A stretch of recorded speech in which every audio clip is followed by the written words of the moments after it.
lying. Oh, I like the neckline on that one. Olivia Moore, this is Dan Fielding. Oh, wow. Of all the days to leave my selfie stick at home. You can always use that stick up your ass.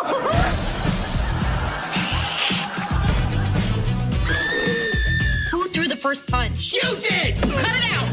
Cut it out! Permission to approach. Denied. Permission to lean? My dad, Harry Stone, told me, see people for what's underneath. You're the judge. Don't go! That's night court, baby. These walls could talk. They'd say, they're all guilty. To save time, can we do all the public urinations at once? I just think if you show a little compassion, you can put people on a better path. We had a nice talk. He's in a really good place.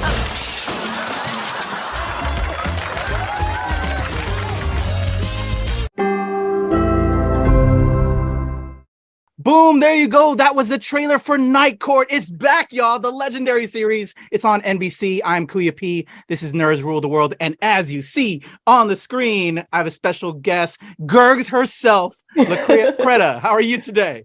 Hi, how are you? I'm well. Thank you so much. Truly a pleasure. This series, it's legendary. It's an iconic series. What was it like when you got the call to be like, hey, we got Night Court for you? Are you down to be like the new bailiff, taking over from Marshall Winfield, Richard Mole, just legends in the game? Like, what was that like? Oh gosh, it was an interesting moment because I was laying on the floor. My ankles were a little puffy, so I was just trying to elevate and recirculate that blood. And I got a text message, and I wasn't going to answer it at first. I was like, what else am I doing? I'm just laying on the floor. I may as well do something. So I answered the text, and it was my friend being like, congratulations on Night Court. And I was like, we already shot the pilot, so thank you so much. And they were like, how are you feeling? And I was like, I'm fine. Are we talking about the same thing? And they were like, yeah, you got picked up. I was like, yeah, we got a pilot. He was like, no, Lacretta, you got picked up. And I was like, wait a minute. So I call him and I roll over and I stand up too fast. And, I'm swooning. And I was like, did you check the date? What's the date on the article? He's like, it just came out 10 minutes ago, Lacretta. You guys are going to series. You're going to be on NBC. And I was just like, ah! And it was just like, things just kind of was like going through my mind just so fast that I couldn't really process. And I start crying and I'm hyperventilating. And my friend who actually wrote the play, the musical that I got my Broadway debut in, we're all just crying on the phone because we had come so far together. And for this to now be what I continue my career path on was just a dream come true. Because yes, Marsha Warfield is an icon even to this day. I mean, I watch her clips on Instagram. She had a beautiful message for us to say congratulations to us and to John for continuing on this legacy. I'm overwhelmed. And most of the time I'm crying happy tears, but other times I'm just like, wow, I did not expect for this to be my life right now. And I'm incredibly blessed. Yeah. Let's go. I love to see it. I as an actor and working in this film industry, I know how long and arduous it can be on this journey. Mm-hmm. You're a veteran of the stage and you're like, coming from theater now to film, now doing more TV work. So you booked this gig. What did you, as soon as you lined this up, okay, we got it.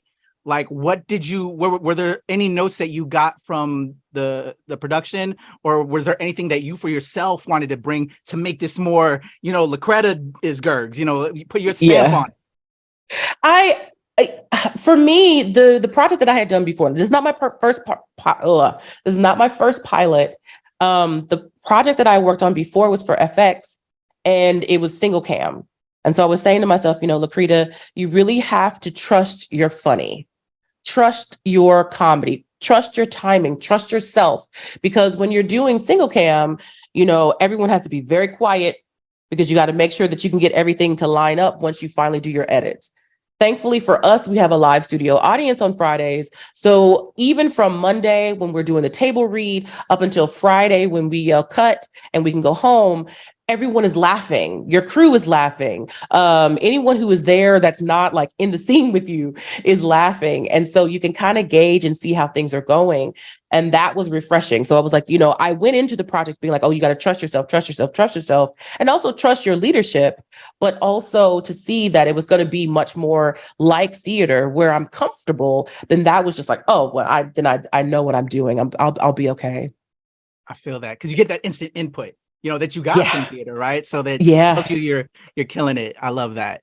All right. So, oh my God, my notes. Okay. Were you a fan of the series before? Before you got booked? Yes. I'm an old lady in a lot of the shows that I watch. I love Columbo, Murder, She Wrote, Bonanza. Grizzly Adams was like my first celebrity crush. And so I was watching Are You Being Served? I was watching Night Court in syndication. I was watching Patty Duke's show. I was watching I Dream of Jeannie. I was watching so many things that were slightly above my age range. But I was always an advanced child. So it was just right up my alley. I didn't get every joke. I did not get every joke, but I got enough of it to be like, oh, wow, like that's funny. And I understood why it was funny. The things that I didn't catch it wasn't for me. And so now I can go back and watch it again and be like, oh, yeah. And then other things are not as funny because I'm like, oh, yeah, that's, But what I love is that you have funny on so many levels because that's the demographic of the people who are watching. You've got the easy things, you've got the highbrow things. Like the majority of our writers went to Harvard, went to Brown, went to Yale. Like we got some smart people writing for us. And so we are producing things that are very smart, but we're also making sure that everyone is entertained. I feel that. All right. One of the important themes in this is legacy. So, you take on this role, you're filling in the shoes of Richard Mull, Marshall Winfield. What is it like, putting that stamp on this bailiff role? And then in the now, because we are in a different place in history than like the 80s. And I know in like episode 6, there's a lot more, systemic issues that we're dealing with in today's world. What was that like for you? That was intense because I know that my friends range from militant to aloof. And I wanted to make sure that it's known. I'm not speaking for all of us, but I want to make sure that a point of view is going to be expressed. I have to also understand at the end of the day, it is a comedy. But if you're going to say something, which episode 6, Justice Buddies is saying something, I want it to be said with care and with heart. And I feel like we accomplished that. I didn't cry watching it, but I was definitely very proud of what we put out. Yeah. What was the input like with family and friends when they finally caught it? I watched it with a group of friends, and every time we have a commercial break, we're just like, and as soon as it comes on, we're just like, boom. And to watch them watch that episode, because I was really nervous about that, because what are people going to think? Were we able to say it right? Did we capture it? So I didn't sleep well the night before. I had a cocktail right before the episode came on, and to see them be like, preach, talk. That's right. Sometimes we have to set our personal thoughts aside from our job, because we want to keep our jobs. There have definitely been some jobs that I have had where I wanted to say some stuff, but you can't say those things because you have bills to pay. And looking at it from that aspect, as opposed to looking at it from a more political side, it's very black and white sometimes. And sometimes we have to grin and bear it because we don't have anything else to fall back on. And so I think that coming at it from that side, as opposed to being like, subsection C of the blah, blah, blah, blah, blah code, I don't know. I don't know. But what I do know is that sometimes we have to make a sacrifice, and sometimes we can't say all that we want to say.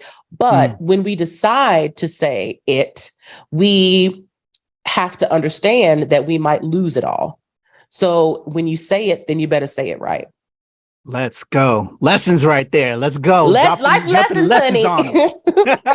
So what was it like? Well, first, actually, congrats on the season 2 announcement that we're getting a season 2. What was it like on set, production? Talk to me about who became your buddies, meeting, the legendary John Lacretta, him returning, working with Melissa Rauch, everybody. What was that like?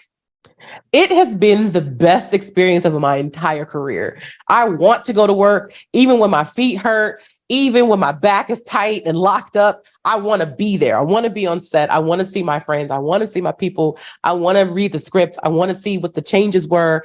Sometimes we get changes at 4:00 in the morning, and I have worked very hard from 5:00 till midnight working on my lines. And then there's something else in the next day, but it's okay because I know that my leadership team is going to do everything to make us look good.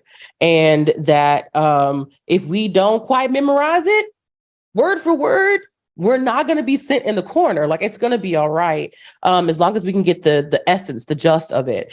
We never know what's going to come out of John's mouth. And it's beautiful because he's lived with Dan Fielding, with that character, for so long. And even though they've been away for 30 years, like, that spirit is still so much in him that he just opens his mouth and just lets Dan out.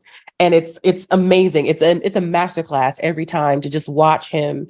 And thankfully, my concern coming into this acting career was to be better than, what am I trying to say without saying it? I have a master's degree, and I chose that path because I knew that the competition was going to be stiff. And I'm glad that I did that.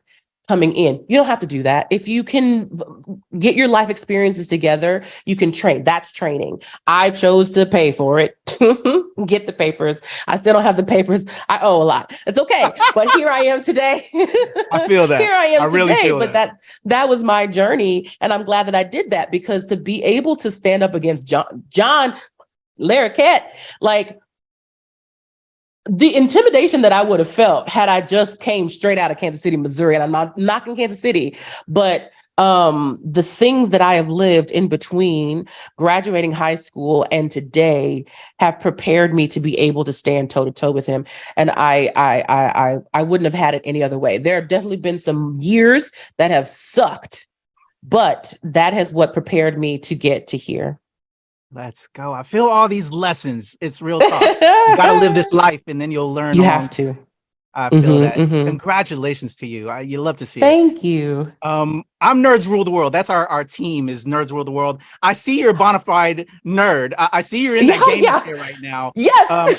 Can you give me a little bit how nerdy you are? I know you have like a cooking IG. Just a little bit more notes for everybody that are fans of Gurgs and Lacretta. Listen, let me tell you, I love bleach. I love Ergo Proxy. I love Samurai Champloo.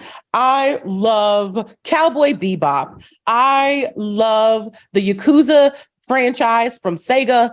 I love, what am I playing right now? Like a Dragon, Ishin. I love Disney Dreamlight Valley. I am such a nerd. I have been a nerd since, 1982. I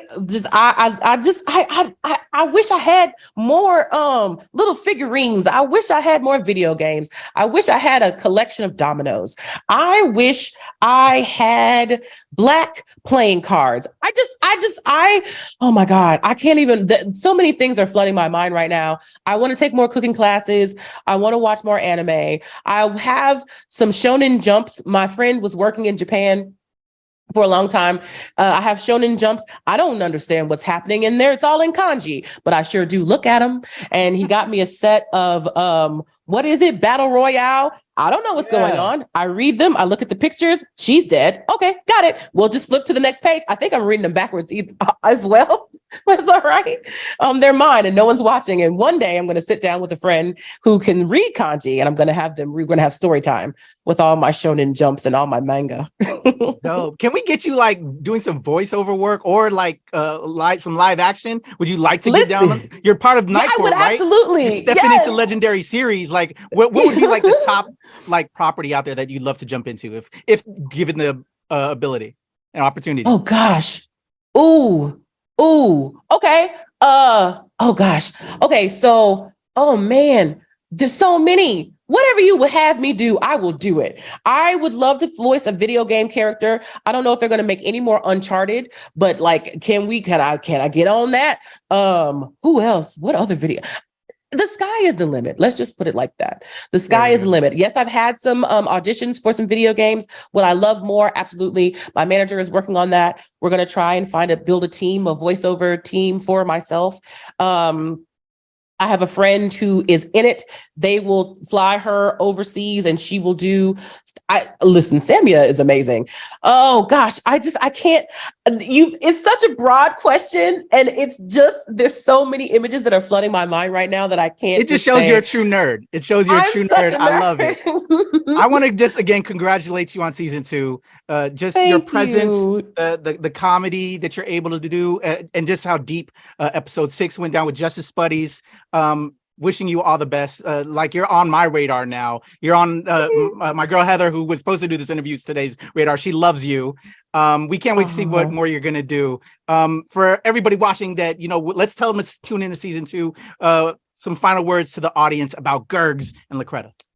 About Gurgs and Lacretta, listen, we just want you to hang in there. We want you to love yourself. We want you to take at least 20 minutes a day to do whatever it is that you want to do. We want you to stay hydrated. My mother would always say, drink you some water and take you a walk. Doesn't matter what's going on in your life. You could be extremely depressed. I was like, Mama, you just don't understand this boy. He broke up with me.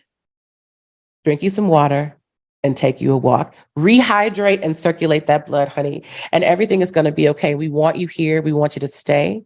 If you need help, find help.